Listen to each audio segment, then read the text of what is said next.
बेघर महिलांच्या आयुष्यात आनंद सहलीचा प्रकाश. स्वातीताई खाडे यांचा स्तुत्य उपक्रम.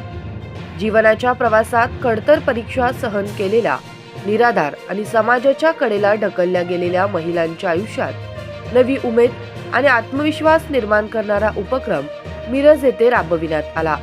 सांगली, मिरज, कुपवाड महानगरपालिका अंतर्गत कार्यरत आस्था बेघर महिला निवारा केंद्र आणि विहान समग्र केअर अँड सपोर्ट यांच्या संयुक्त विद्यमाने बेघर व पीडित महिलांसाठी आनंद सहल या विशेष उपक्रमाचे आयोजन करण्यात आले होते. जखमी मनांना माणुसकीची फुंकर देणारा हा उपक्रम भारतीय जनता पार्टी महिला मोर्चाच्या जिल्हाध्यक्षा व दास बहुउद्देशीय विश्वस्त संस्थेच्या अध्यक्षा स्वातीताई सुशांत खाडे यांच्या सौजन्याने साकार झाला. दुःख आणि वेदनेच्या सावलीत जगणाऱ्या महिलांना आम्ही एकटे नाही हा विश्वास देणे आणि त्यांच्या आयुष्यात आत्मसन्मानाची नवी पहाट उजाडणे हाच या उपक्रमाचा मुख्य उद्देश होता. यावेळी ज्येष्ठ सामाजिक कार्यकर्त्या सुरेखा शेख यांनी स्वातीताई खाडे यांच्यासारख्या सामाजिक भान जपणाऱ्या नेतृत्वाकडून समाजाने प्रेरणा घेणे काळाची गरज आहे असे गौरवोद्गार काढले. ही सहल सांगली येथून निघून ज्योतिबा, पन्हाळा, कोल्हापूर येथील महालक्ष्मी मंदिर आणि पुन्हा सांगली अशा मार्गावर यशस्वीरित्या पार पडली. या प्रसंगी दास बहुउद्देशीय विश्वस्त संस्थेच्या अध्यक्षा स्वातीताई सुशांत खाडे, मनपाच्या प्रकल्प व्यवस्थापक ज्योती सरवदे, वैद्यकीय अधिकारी डॉक्टर विनायक पाटील, प्रमोद माळी, चंद्रकांत पाटील, मनीषा माळी, विनोद कदम, सुरेखा कदम, योगेश रोकडे आदी मान्यवर उपस्थित होते. या सहलीचे उत्कृष्ट नियोजन शाहीन शेख आणि सुरेखा शेख या दाम्पत्याने केले. महिला यांच्यासाठी एक आनंद सहल आयोजित केली आहे. हा एक आगळा वेगळा कार्यक्रम.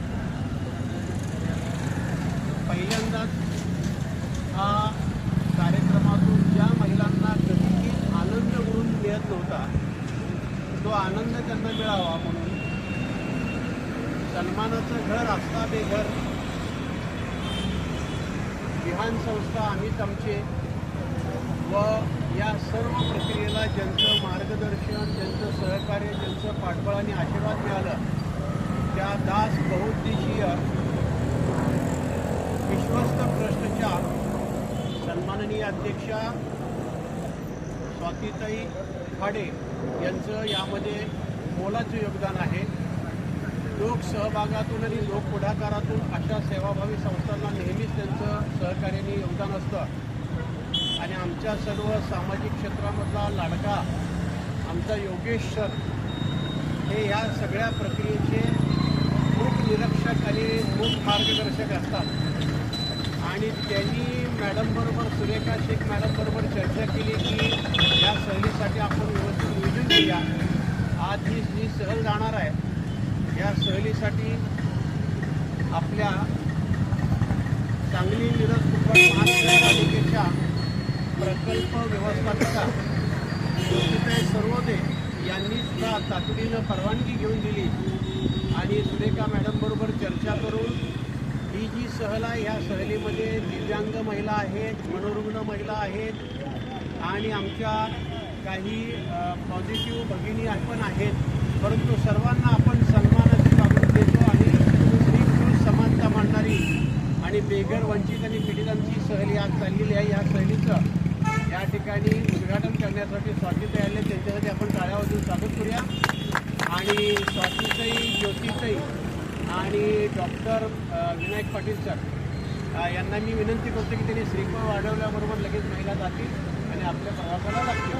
ज्योतिबाच्या नावानं ज्या काही वंचित, पीडित, बेघर महिला आहेत तर त्यांची सहल आयोजित करण्याचा आमचा खूप दिवसापासूनचा मानस होता.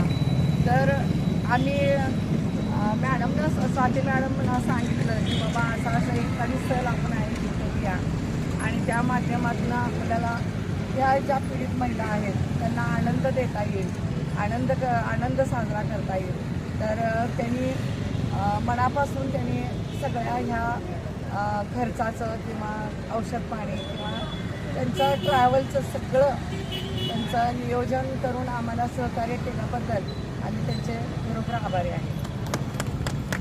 महानगरपालिका अंतर्गत आस्था बेघर महिला निवारा केंद्र सुरू आहे आणि या निवारा केंद्रातल्या आपल्या ज्या महिला आहेत या महिलांना आज आनंद सहल घेऊन जाण्याचा दासबोध संस्थेनं उपक्रम राबवण्यात आलेला आहे.